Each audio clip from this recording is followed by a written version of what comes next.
everyone, Dr. Paymer at Mid-Ohio Functional Wellness. And I want to give you some tips today. I want to give you the most common reasons why a lot of people will fail on their diets. So you make sure that you're not doing any of these, that you can avoid these pitfalls and be successful in reaching your goals and living a healthier lifestyle. The number one mistake is that most people will do too much too soon.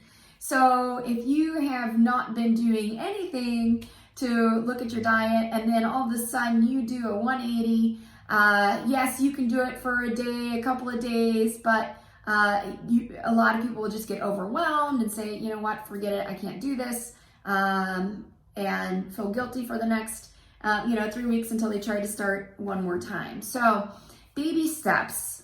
It is not going to happen overnight. It certainly didn't get this way overnight. So we want to just implement baby steps until they become habits and you don't have to think about them anymore. And then you can build upon your foundation. Number two is that most people are not drinking enough water. You want to drink at least half your body weight in water. Believe it or not, if you are well hydrated, you're drinking a lot of water, it's actually going to help you to lose weight. The other issue that I see that is very common, especially in the last couple of years, is cutting out too many carbs. A lot of people are on the keto diet. Well, if you love carbs, then that's a nightmare. You don't need to cut out carbs. Your body does need carbs. It just doesn't need too many carbs. So knowing how many carbs to eat and still sustain weight loss is an important thing. You don't have to cut them out completely. Another issue I see is not counting all the little bites and nibbles and licks as we go about our day in our cooking process or in our snacking process. Maybe it's a bowl of treats, in the hallway as you're going from office to office, or maybe it's a spoonful of this as you're baking dessert for your kid's birthday party or something like that. All these little tidbits that go uncounted, they really add up. I have a lot of people that say, I really don't eat much. But then whenever I have them write down a food journal, then they really see, oh wow, I ate a lot more than I thought. So definitely we want to be mindful of everything that we're putting in our mouth. And the best way to do that is to do a food journal.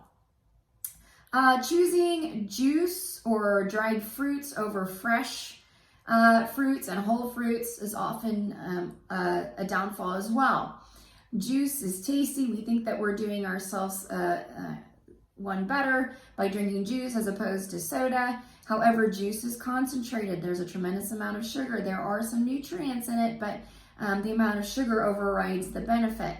Same thing with dried fruit. Unless you're on a long hike, dried fruit, a little goes a long way. It's very calorically dense, and there's lots of sugar in dried fruit. You're better off eating the whole fruit with the juices and the fiber. The fiber is so very important. That's what's missing from the juice to help that it to slowly go through and be processed by your system.